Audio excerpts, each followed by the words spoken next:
Today we'll be starting our Art to Remember project and we'll be drawing an eye. And you can think of it either as a dragon eye, a lizard eye, or a snake eye. I have here a sketch that I've started. The first thing we want to do is make sure our paper is going horizontally so we have lots of room to fit our design. And on the back I want to write my name and class code. So you would write your name and your class code. Whatever your first name is, if you have another person in your class with the same first name, add your last initial, and then your grade, that number, and the first letter of your teacher's last name. Now we're ready to get started. You'll be using a pencil to draw. I will be using a marker so you can see my lines. I've got a tracer shape here that I could use to trace the eye if I want. One of the first decisions I can decide is if I want my eye pointing this direction or this direction. You'll notice I don't have the eyeball totally flat in the middle. I have it on an angle. I think that makes the composition look a lot more dynamic and interesting. So I'm going to make sure that I have my drawing on an angle either way, but I just think it looks a lot more interesting than straight up and down. So I've got my shape ready to trace. If you wanted to try freehand drawing it, that's always an option too.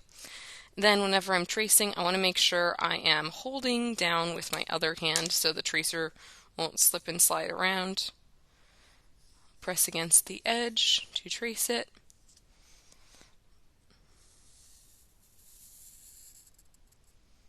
And now I'm ready to continue drawing. I'm going to start out by making a circle shape on the inside. Again, if you're drawing with pencil, one of the things that you can always do is press really lightly. If you've ever tried to erase a line that you've drawn, you might notice that light lines are easier to erase than dark lines.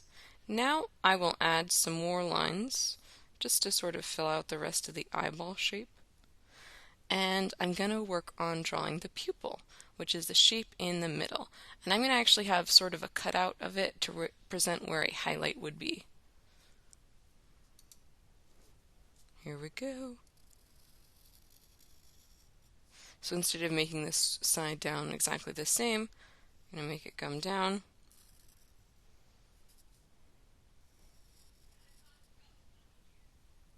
There we go. Then we're going to add some layers of eyelids around our eye by making a line that sort of follows closely to the top of the line.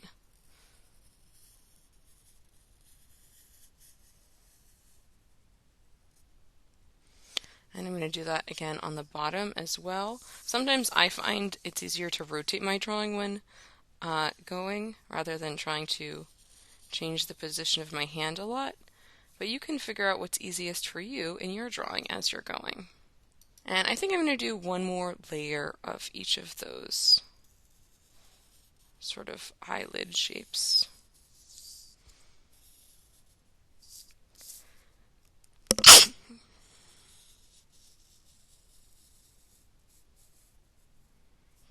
There we go. Next, I'm going to start to add the scales around the eye. I'm going to start with a little shape that goes out and comes back in, and I'm just going to do that all the way around. Sometimes they might get a little bigger as I go. I'm making sure I connect it in, don't leave any lines that are just hanging. And also for the bottom.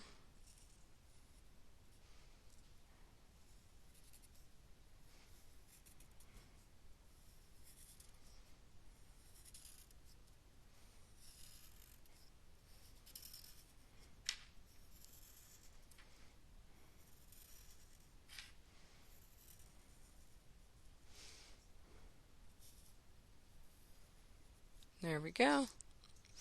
And we are going to keep adding layers like that till we fill our whole eye. What I want to make sure I'm doing as I'm drawing this, I really want to make sure I fill the whole paper and I don't leave any extra white space because that white space can look really unresolved.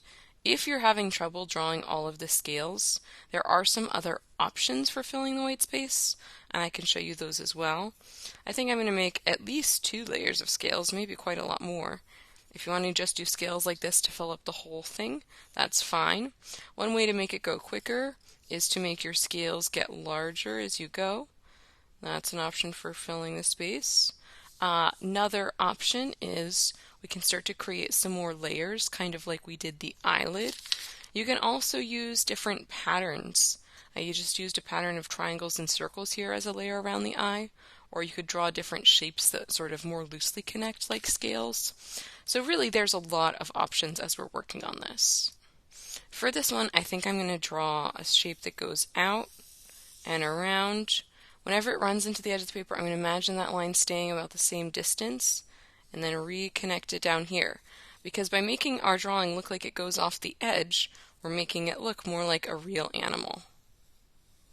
So again, this one would stop right here and then restart back here. It may look different on your artwork depending on the proportions of your drawing. And then I'm going to draw some lines that connect it in. These are kind of like a different layer or different kind of scales.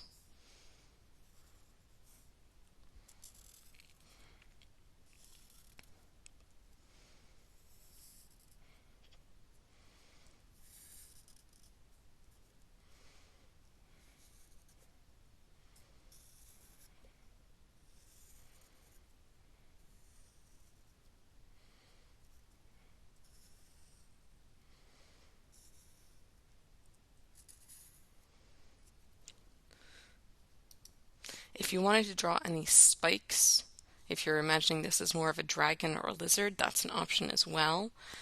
Since I'm getting close to the edge here, I think I'm just going to fill the rest in with some random scale shapes by making lines that connect sort of more to the edge. But there's no right or wrong way to do it. You can decide how you want it to look in your artwork. And since you're drawing with pencil, there's a little bit more room to change it if you decide you want to make a change. Obviously, marker's permanent and I can't change it at this point. For finishing touches, I'm just going to add a couple of extra lines, sort of really close to the eye. I'm going to add some more lines near the pupil. I think that gives it an interesting effect. A few more lines here near the edge of the eye. And I'm going to add sort of one more layer of lines here to give more shape to this eyelid by making little lines that are kind of like the letter V. And then we're nearly done with our drawing of an eye. The next step will be to trace it. So we'll talk about that in a little while.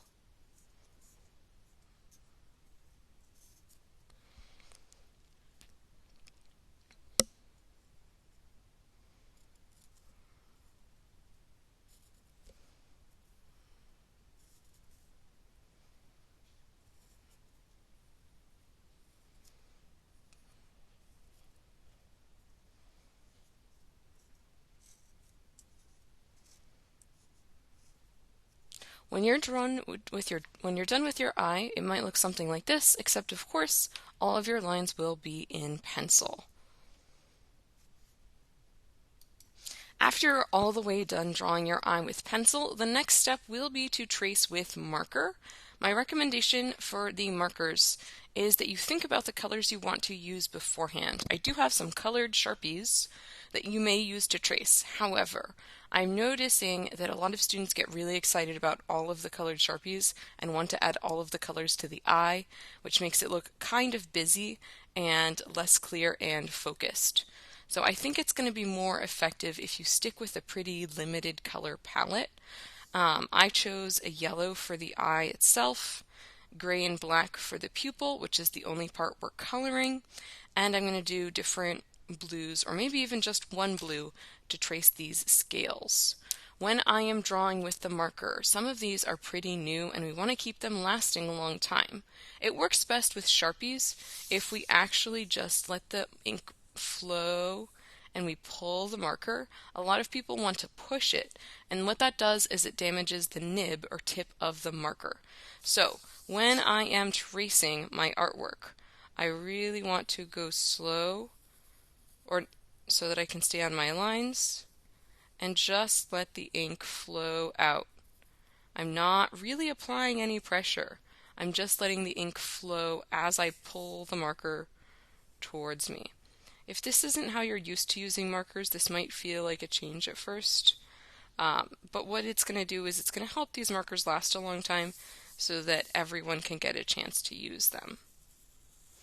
If you're not sure what your colors might look like beforehand and want to try out a different color on a piece of paper, I have lots of paper that you can use to test out colors. That's always an option. Another thing you can do as you're tracing is to really pay attention to what you're drawing. Obviously, once you've gotten a line traced in marker, we can't change it because this is permanent marker. So we want to try to do our best work the first time. If you make a mistake, it's not the end of the world. I sort of made a bit of a mistake here with the shape of my line. It wasn't exactly how I wanted it to look, and that's okay. But we'll still try to do our best. When I am done tracing with a certain color, one of the things I want to make sure I am doing, I really want to close the marker all the way. A lot of people just put the cap on and don't check to see if there's any gap right here. This marker is not closed. I really have to push and twist to make sure I am sealing the marker and getting all of the air out of it. That'll also help keep the markers lasting long for everyone to use. When you're done tracing all of your pencil lines with marker, you can also take an eraser and clean up any of the remaining pencil lines, and that'll help make our drawing look really smooth and professional. When you're done tracing, it might look something like this. Because I drew my lines lightly with a pencil gently and not pressing hard, when I go in circles with an eraser, it'll really help clean them up. As I'm cleaning the lines with the eraser, I'm making sure to hold down my paper with my other hand so that it doesn't get wrinkled. Once I'm done erasing, then I will be ready for the next part of the process.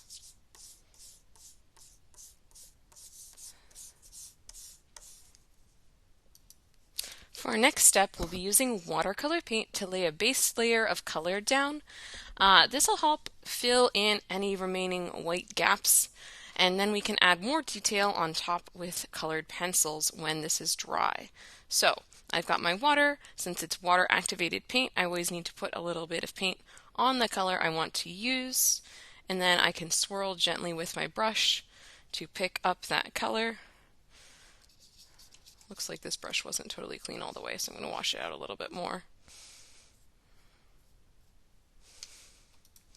To paint carefully, I'm holding the paintbrush like a pencil, and first I'm going to trace around the edges of the shapes that I'm trying to do. I'm trying to paint this whole inside area of the eye, which is why I'm going over some of my lines. Because remember, today we're just laying down a base layer of color. We can add more detail after the paint is dry. This is going to be a strategy to help us save time and make our artwork look really nice and neat and thorough. I also want to be careful, this isn't actually watercolor paper, so I really don't want to get my paper too wet. When I'm painting, I want to try to go over as few times as possible, so that's why I'm kind of going in these neat long strokes. My brush isn't particularly wet either. It's obviously wet enough that it could pick up the paint, but it's not soaking, and I'm not trying to get the paint soaking wet. Today's not really a day for fancy watercolor effects or blending the colors a lot.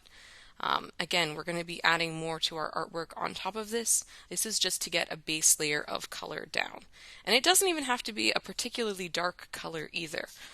We just want to change basically the background color from white to a color that matches the color scheme we've got going here.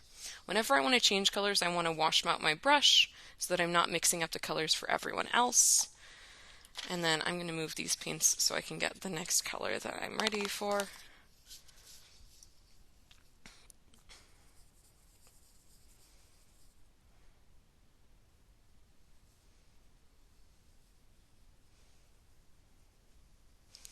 I'm trying to paint as carefully as I can.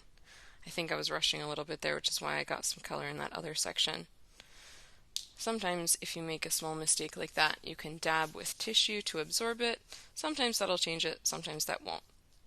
I think it helps pick up some of the color a little bit. So that's a clue that I should slow down and paint a little bit more slowly and carefully. If your color's getting light, you can always go back to the paint, and if I'm getting the same color, I don't need to wash my brush. But if I'm switching to a different color, I should.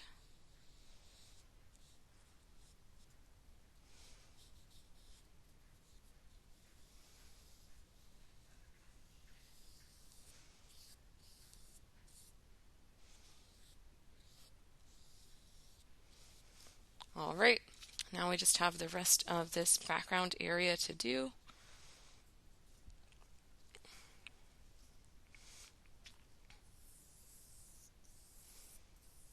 I'm going to do the edges of my paper, and I've got this on a placemat so I can really go right up to the edge.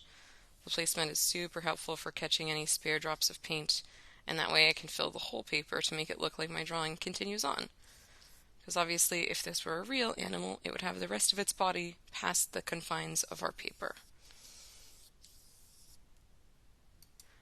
As I'm painting with the eye, I'm sort of going in round shapes just over top of the scales. Again, we're not painting individually, we're just laying down a base wash of color. I'm okay with this color being pretty light. I want it to be pretty solid so that I don't have any glaring white spots, but it's okay if it's a very light pale color. That's fine. I do want to still see my lines that I've traced with the Sharpie marker.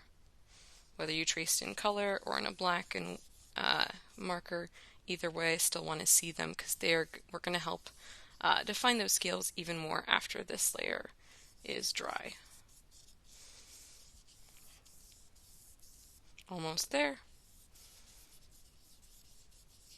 I'll give it a once I'm done, I'll give it a look over just to make sure I don't have any empty spots. I think we're pretty close. And then I will follow directions for cleanup and putting this on the drying rack.